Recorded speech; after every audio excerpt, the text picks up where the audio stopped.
Bien, vamos a desarrollar estos 8 versículos con 4 verdades, como les dije, estas verdades que construyen una fe que revive el alma. La primera verdad, hermanos, tiene que ver con el amor verdadero se demuestra en sacrificio. El amor verdadero se demuestra en sacrificio. Lo podemos tener súper claro en la vida del Señor Jesucristo, ¿cierto? Su amor se demostró en la cruz, su sacrificio. Y no solamente hablando del acto final de ser colgado en un madero, sino el acto de estar en el cielo, encarnarse, bajar, dejar todo lo que tenía para estar en la tierra, tomar forma de humano, dice la Escritura, semejante a nosotros, sufrir como nosotros en el cuerpo, llegando al punto de dar su vida por el pecador en aquella cruz. Pero Pablo también demuestra este amor verdadero a través del sacrificio. Versículo 1 dice: por lo cual, no pudiendo soportarlo más, acordamos quedarnos solos en Atenas y enviamos a Timoteo. Pablo decide quedarse solo donde está, para enviar a Timoteo a confirmar la fe de los creyentes. Y esa decisión, hermanos, es la muestra genuina de un amor sacrificial. Prefiero saber cómo están los demás y prefiero que ellos estén bien. Yo sí vuelvo, lo más probable que, y es porque el Señor me mostraba que no tenía que regresar, porque tenía otros propósitos, que tenía que seguir predicando el Evangelio. Sin embargo, decide enviar a Timoteo y quedar solo donde está. Una vida, y lo vemos a través de la Escritura, una vida bien solitaria, la de Pablo. Cumplía el propósito de predicar el Evangelio. ¿Y por qué la vivió así? Porque sacrificó por amor. ¿A quién? A los creyentes. La frase no pudiendo soportarlo más, o no pudiendo soportarlo, es un solo verbo en el griego.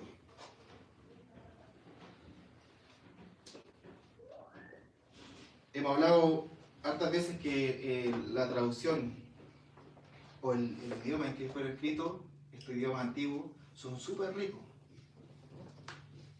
Con una palabra te puede decir muchas cosas. Y quizás la traducción, si no entendemos y comparamos la escritura con la escritura, no podemos obtener realmente la esencia de lo que quería decir la palabra. Sin embargo, para ser bien breve, no pudiendo soportarlo, refleja una carga emocional profunda del escritor. La preocupación de un líder que ama de verdad. O incluso ir más allá, que este verbo es usado cuando demuestra o cuenta una historia de una madre que está alejada de sus hijos. Es una carga emocional profunda, no pudiendo soportarlo más. Fíjense. Es más, lo vuelve a repetir en el versículo 5. Dice: por lo cual también yo, no pudiendo soportar más. 2 veces, hermano. Muestra la carga emocional profunda que tenía Pablo por el cuidado de aquellos que habían creído.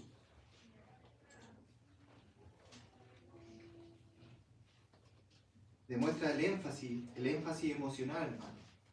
La preocupación, quizá al punto de la angustia, de no saber si estaban bien o estaban mal.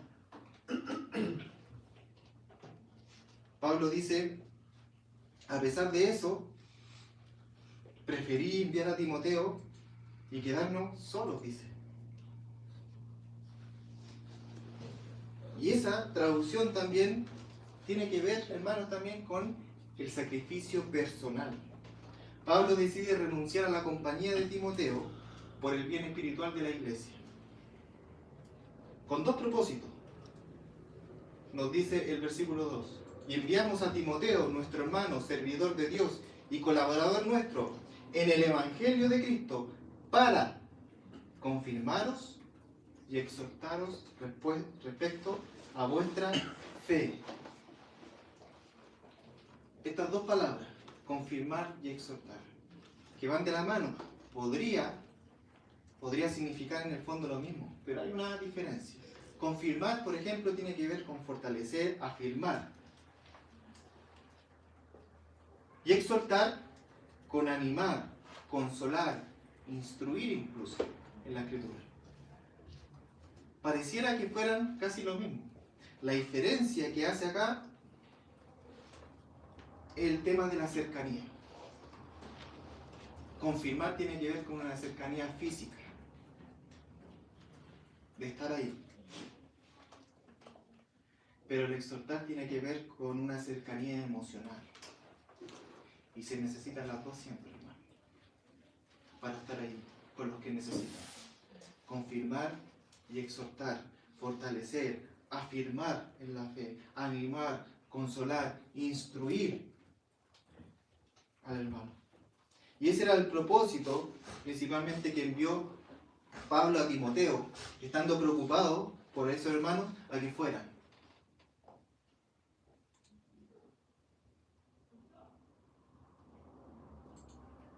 Juan capítulo 15, versículo 13, nos dice: nadie tiene mayor amor que este, que uno ponga su vida por sus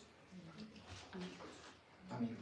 Juan 15, 13, nadie tiene mayor amor que este, que uno ponga su vida por sus amigos. Algo que quizá no se entendía en un principio, en medio de todo este contexto donde estaba el Señor Jesucristo, un contexto hostil, sale el Señor Jesucristo a decir una verdad y dice: nadie tiene mayor amor que este, que uno ponga su vida por sus amigos. Gálatas capítulo 6, Gálatas capítulo 6, versículo 2. Gálatas 6, 2.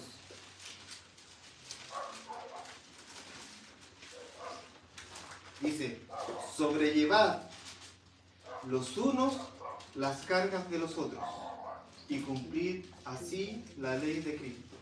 Sobrellevad los unos las cargas de los otros y cumplid así la ley de Cristo. Tiene que ver con esto, hermano. La fe que revive el alma nace del amor que se entrega. Como Pablo, hermano, somos llamados a renunciar a la comodidad para fortalecer la fe de otros. Eso es hacer discípulo. No se trata de una simple lección, no se trata de una simple reunión, una junta. Tiene que ver con que somos llamados a renunciar, a salir de nuestra comodidad para fortalecer la fe de otros. Un amor sacrificial. La segunda verdad, hermano, que nos lleva a tener esta fe. Las pruebas, hermanos, no son un accidente, sino son parte del propósito. Las pruebas no son un accidente, sino son parte del propósito. Versículos 3 y 4 dice: a fin de que nadie se inquiete por estas tribulaciones, porque vosotros mismos sabéis que para esto estamos puestos. Porque también estando con vosotros os predecíamos que íbamos a pasar tribulaciones, como ha acontecido y lo sabéis. Pablo enseña que las dificultades no son un error del plan de Dios, sino son parte de él. La palabra puestos que menciona Pablo significa precisamente ser asignados o colocados con un propósito.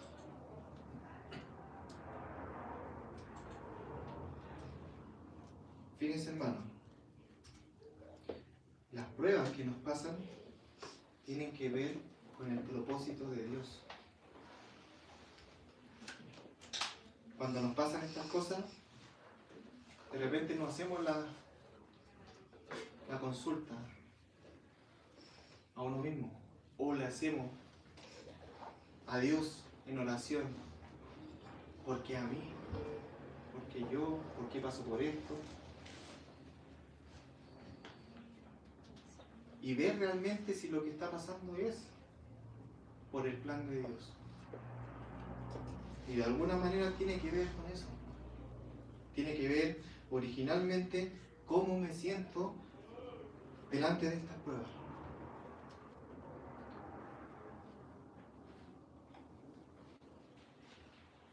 Dice, a fin de que nadie se inquiete, por estas tribulaciones.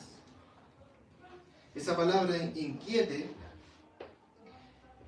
en el contexto, para que lo podamos entender, y a lo largo de los primeros siglos, se refería a un perro. Cuando usted lo ve el perro está medio inquieto o de repente está emocionado. ¿Y qué hace el perro? ¿Cómo uno lo ve que está emocionado? Porque mueve la colita, ¿cierto? Ya, de ahí viene la palabra. Cuando ve el animal, el perrito precisamente, algo le está pasando y no se queda tranquilo. Y Pablo aquí dice, a fin de que nadie se inquiete por estas tribulaciones. Porque para esto estamos. Es parte del propósito. Las pruebas, como digo, no son un accidente, sino son parte del propósito. Juan 16:33. Juan 16:33.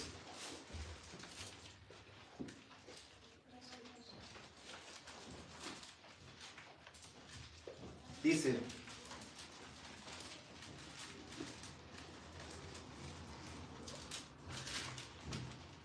en el mundo tendréis aflicción. La segunda parte dice, en el mundo tendréis aflicción, pero confiad, yo he vencido al mal. Las aflicciones son parte de, en el mundo tendréis aflicción. Por eso estamos hablando al principio que el evangelio verdadero del Señor tiene que ver con las aflicciones también. Dios nos está prometiendo que nos librará de las aflicciones estando acá. Es verdad que un día estaremos con el Señor, enjuagará nuestras lágrimas, borrará nuestra memoria que está llena del pecado, y estaremos para siempre con el Señor, sin aflicción, sin llanto. Pero mientras estemos en el mundo, dice el Señor Jesús, tendréis aflicción, pero confiad, yo he vencido al mundo. Esa es la esperanza que tenemos, hermanos. A los que aman a Dios, todas las cosas le ayudan a bien. Ahí se aplica, hermano.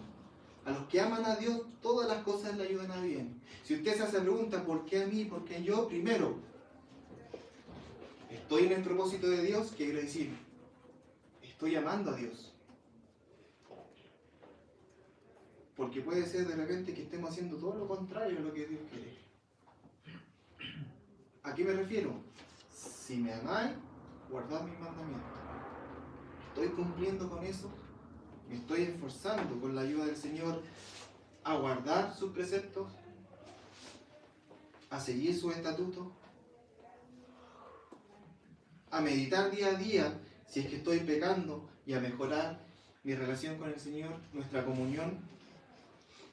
Si es así, bien, hermano, van a venir aflicciones, pero está dentro del propósito de Dios.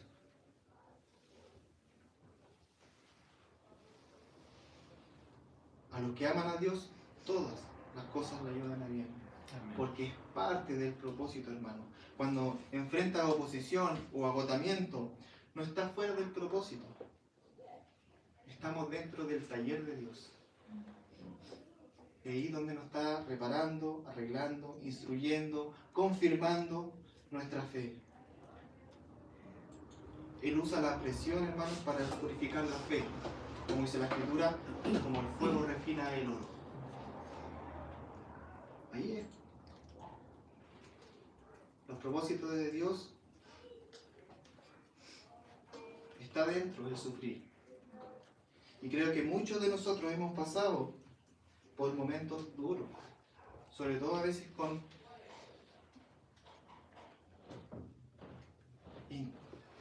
incluso con gente que consideramos que éramos parte de una iglesia o de un grupo de hermanos que se dicen seguir al Señor y sentimos esa decepción porque somos defraudados, porque no sabemos qué hacer, porque ¿cómo ahora seguimos nuestra vida?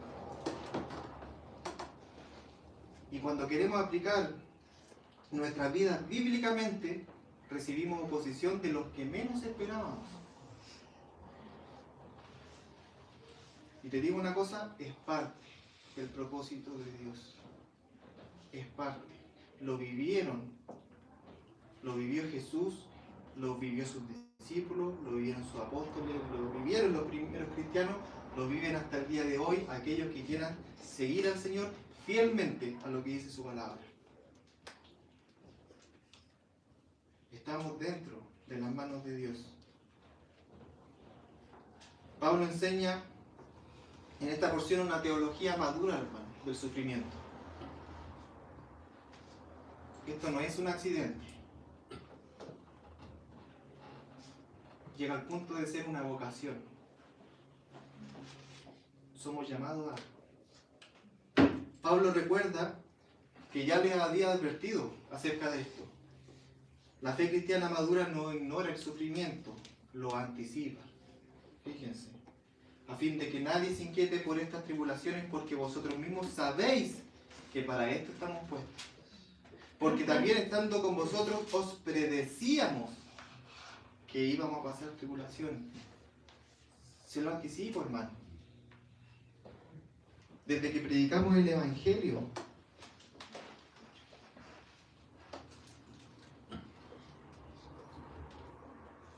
tenemos que decir que no pasaremos por alto tribulaciones. ¿Tendremos nuestra aflicción en este mundo? Sí. Están puestas ahí. ¿Para qué? Para refinarnos, para ajustarnos, para madurar. Os predecíamos implica una enseñanza constante, hermano, no una simple advertencia. Muestra una coherencia entre palabra y experiencia. La fe es real cuando existe el fuego, hermano. Necesitamos la prueba para ver si la fe es verdadera. Lamentablemente es así, si lo queremos tomar allí. Pero si lo queremos tomar como propósito de Dios, amén. Y bienvenido sea. Y bienvenido sea. Debemos tener esa perspectiva, hermano, que creer en Dios, como le decía al principio, tiene que ver con la voluntad de Dios, pero también el sufrir por causa de Dios. El sufrir por causa de la verdad. Y eso, hermanos, tiene que ver precisamente que las pruebas, como les decía, no son un accidente, sino son parte del propósito. Tercera verdad, hermanos. El acompañamiento espiritual fortalece la fe. El acompañamiento espiritual fortalece la fe. Fíjense el versículo 2 que dice: y enviamos a Timoteo, nuestro hermano, servidor de Dios y colaborador nuestro en el Evangelio de Cristo. Y aparece la compañía espiritual. Versículo 5. Por lo cual también yo, no pudiendo soportar más, envié para informarme de vuestra fe. No sea, dice, que os hubiese tentado el tentador y que nuestro trabajo resultase en vano, sin fruto, vacío. Pablo sabía que la fe necesitaba confirmación y cuidado constante.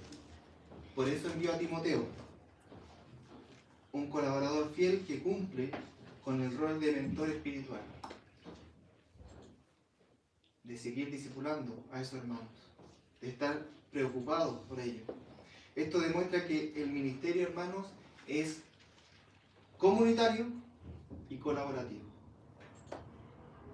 Se hace con un grupo de personas que están comprometidas con un mismo fin: la preocupación de las almas y la preocupación de la fe de los hermanos.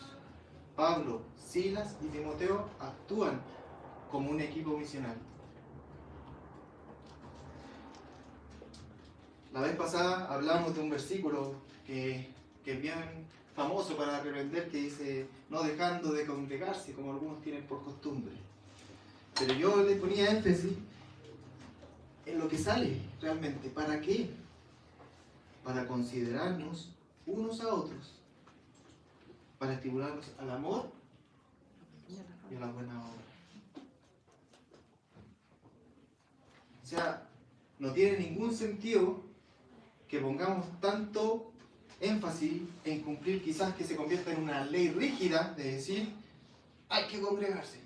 Está bien, pero ¿para qué, hermano? ¿Para qué? Para considerarnos unos a otros, para estimularnos al amor y a la buena obra. Por eso estamos acá, hermano. Para saber cómo está el hermano que está al lado mío, como les decía, que está delante, para poder pararme y conversar con otra persona. Y no es solamente de un día a domingo, es de la semana. Y a veces perdemos, y me incluyo, perdemos ese contacto en la semana. Tantas preocupaciones que pasan en nuestro entorno que a veces olvidamos.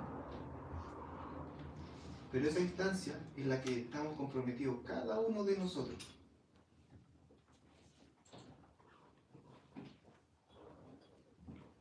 Para estimularnos al amor y a la buena obra. Como dice la Escritura, mejor son dos que uno. ¿Por qué? Porque si cayese, el uno levantará a su compañero, dice el Escritor. Esto se hace en equipo, no se hace solo. El versículo también menciona en el versículo 5, dice: no sé que os hubiese tentado el tentador, porque Satanás está ahí, y cuya táctica es debilitar la fe mediante el sufrimiento. Pero incluso así, es parte de la voluntad de Dios. Está mostrando cuál es el medio con que Dios también puede poner el sufrimiento. Pero hay que tener cuidado. ¿Para qué? Para que ese trabajo, dice, no resultase sin frutos. La fe que revive el alma no crece, hermano, en soledad. Cada uno necesita un Timoteo que lo anime, pero también ser Timoteo para alguien más. A veces nos ponemos nomás que a mí, no, pasa a todos. Y quizás ese cambio de switch te ayuda a animar a otro y de paso recibes consolación, recibes ánimo, recibes fortaleza. Por eso el pastor se paraba acá y les digo que es una reunión bien bonita, porque vemos y nos alegramos con lo que Dios está haciendo. Gente que está recibiendo al Señor. Gente que está buscando al Señor. Sucesos que parecen que los coordina Dios. Y eso es maravilloso. Porque uno no entiende los propósitos y los caminos del Señor. Y une estas cosas que realmente nosotros no podríamos imaginarnos.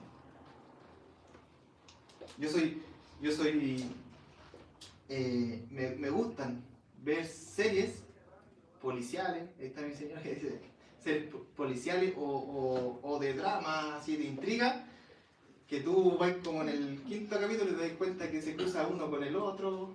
No me acuerdo si la más antigua, Los, por ejemplo, uno decía, oye, el avión le pasó algo y De repente en la temporada 5 te das cuenta de algo que pasó en la 1. Pero más maravilloso, hermano, que esto es mucho mejor que eso. Que la escritura, con la vida real, cuando la llevas a la práctica, cuando te das cuenta que el Señor te hizo justo, estar en el momento preciso, a la hora precisa, donde correspondía. Y cuando realmente estás dispuesto a que eso que Dios te está pidiendo, tú lo ejecutas, ves la mano del Señor y ves una conexión profunda. Yo creo que cada uno, si contase su testimonio de cómo conoció al Señor, se va a dar cuenta de que Dios ocupó distintas formas para que tu hermano esté sentado el día de hoy aquí.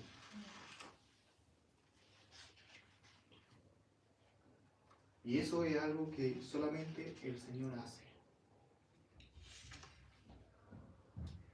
Y no es precisamente, aunque queramos decir que andamos en busca de, fue el Señor que puso eso en ti, de buscarle. Porque el Señor te estaba buscando primero. Dios te amó primero, no tú a Él. Y lo mostró desde el principio. Y tuvo misericordia de cada uno de nosotros. Y gracias por nosotros, hermano.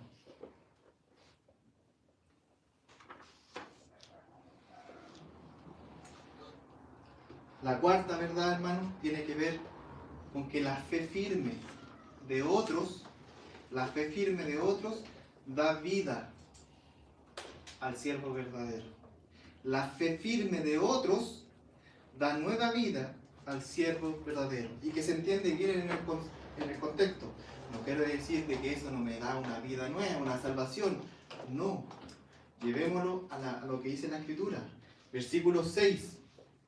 Pero cuando Timoteo volvió de vosotros a nosotros, nos dio buenas noticias. Ahí paramos primero. Buenas noticias. ¿Qué es buenas noticias? ¿Un sinónimo? Evangelio.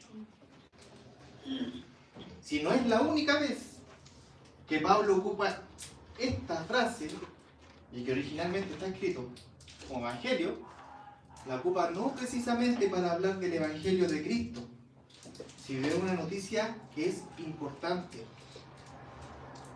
Podría haber escrito cualquier otra cosa para dar a entender de que era muy importante recibir noticias de los hermanos, pero ocupó la misma frase que ocupa en el Evangelio, hermanos.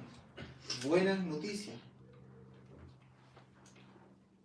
Y aquí no estaba precisamente hablando de predicar el Evangelio, pero esta noticia llega a ser como un Evangelio.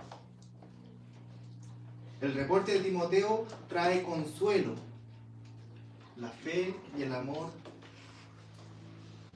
que da una sobrevivencia. La noticia de que los tesalonicenses permanecían firmes revivió el corazón de Pablo.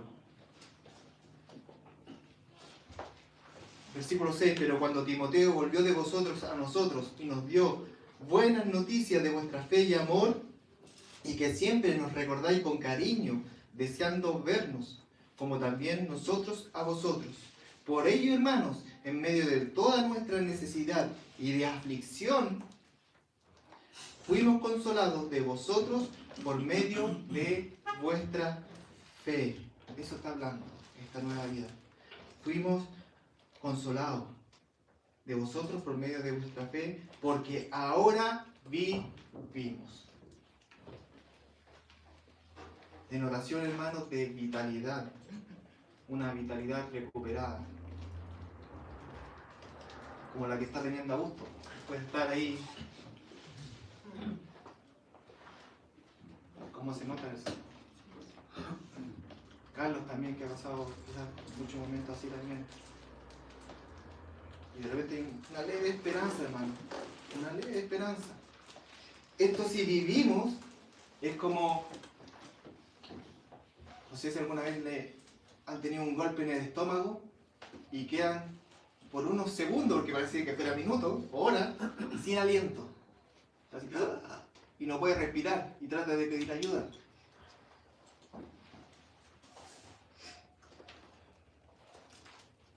He visto a niños atragantados con algo en la garganta, sin poder respirar. Y uno se angustia. Imagínense vivir esa circunstancia. Así, hermano, es lo que quiere expresar Pablo, al sentirse allá lejos, solo, y este amor sacrificial que veíamos, que cuando recibe las buenas noticias dice, volví a vivir. Están bien, porque estaba preocupado, porque estaba afligido, porque necesitaba tener eso, hermano.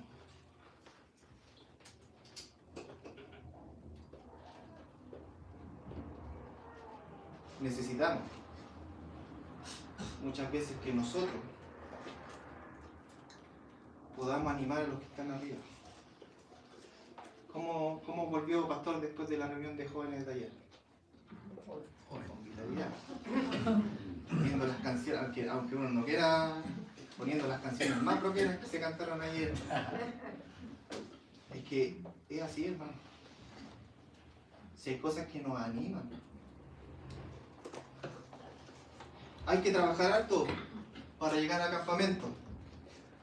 Pero sabemos que ese campamento, hermano, va a ser tan bueno para nosotros que nos va a dar ánimo para terminar el año. Y vamos a terminar felices de que el Señor nos haya dado la oportunidad de pasar unos días juntos para seguir conociéndonos, para seguir animándonos, para dar vitalidad a la iglesia. Ya vamos en 45, vamos a llegar a los 50. Varios de nosotros preocupados, en el sentido, no en el sentido preocupado, más ocupados, en el sentido de ayudar, aportar. Porque creo que Dios esto lo ha puesto en el corazón de muchos de nosotros, la importancia. Y fíjense, han pasado un montón de cosas en el nombre de la iglesia. Como les decía, que hemos tenido esta dificultad, pero es parte del propósito también de Dios.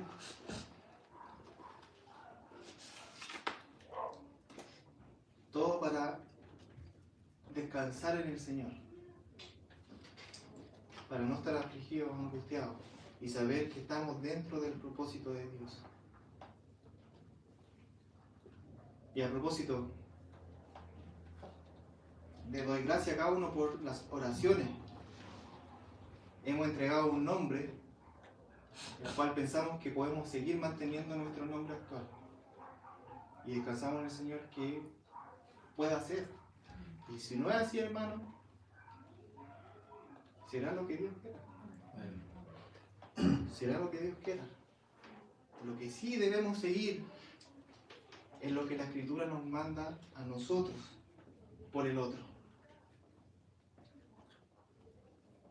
Pablo decía, hermanos, en medio de toda nuestra necesidad y aflicción fuimos consolados de vosotros por medio de la fe, porque ahora vivimos si vosotros estáis firmes en la fe. El corazón alegre, dice el proverbio, constituye buen remedio. Es un buen remedio el corazón alegre. Les cito tercera de Juan, capítulo 1, versículo 4. No tengo yo mayor amor que este, el oír que mis hijos andan en la verdad. Era el corazón de Pablo. Y de la misma manera es la preocupación de cada uno de nosotros también, en ese sentido. Quizás la otra persona no es en el sentido un hijo de sangre, ni siquiera un hijo espiritual, pero igualmente nos gozamos de que estén bien, de que puedan escuchar la verdad y que sigan por el camino a la verdad. Pablo menciona en varias oportunidades, y también en este mismo libro, cuando dice vosotros, dice los tesalonicenses, vosotros sois nuestra gloria y gozo. Vosotros sois nuestra gloria y gozo. Por eso siente una profunda preocupación por ello. ¿Qué recibe de vuelta? Al saber que los hermanos también se animan. Por un momento lo que quiero que se pongan en los pies de pastor, por ejemplo. ¿Cómo cree que se coloca él? ¿Cómo se colocaría usted al recibir buenas noticias de ustedes? Y a la misma vez él tiene la responsabilidad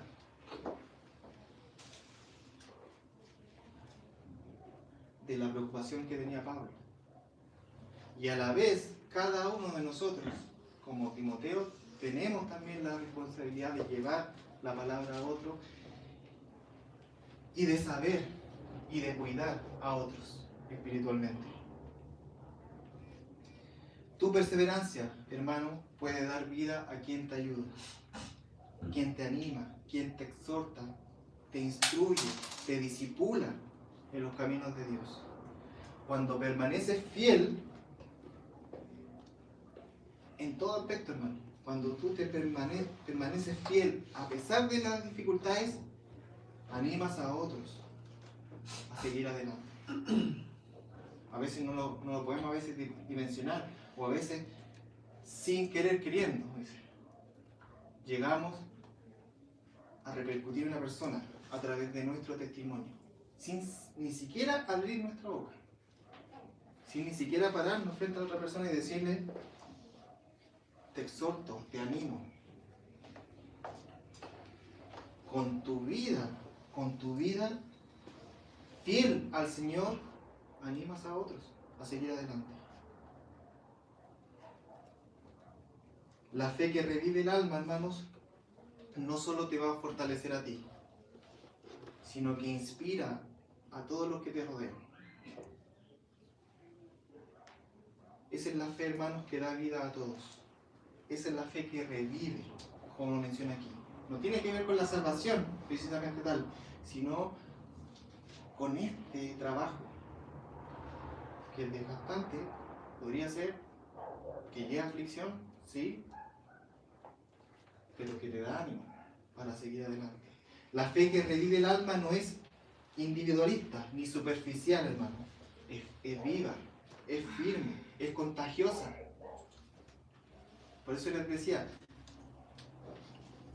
a pesar de que Pastor tira la talla, de que, oye, los jóvenes que estuvimos ayer, yo fui un ratito y hablaba con otro hermano que estaba ahí, que lo conozco de joven, me lo tercié justo ahí, y dije, parece que no fue mucho cuando nosotros estábamos ahí sentados, a la misma edad mía, y vivir lo que están viviendo esos jóvenes, y rendirnos a ese llamado, a servir al Señor con nuestras vidas. Pero uno se contagia de eso, anima a seguir adelante. Pablo comenzó angustiado, pero terminó animado. Su preocupación, hermanos, se transformó en consuelo, su soledad en gozo, su cansancio en vida. Todo, hermanos, gracias a una comunidad que no dejó de creer, amar y permanecer firme. Ese es la iglesia bautista piedra angular que cree, que ama y que permanece firme. Porque ahora, dice la Escritura, porque ahora vivimos si vosotros estáis firmes en el Señor. Porque ahora vivimos si vosotros estáis firmes en el Señor. Cuando amamos con sacrificio, hermano, la fe se fortalece. Cuando perseveramos en las pruebas, la fe madura. Cuando acompañamos a otros, la fe se extiende. Cuando vemos fruto, la fe revive. Y terminando, hermanos,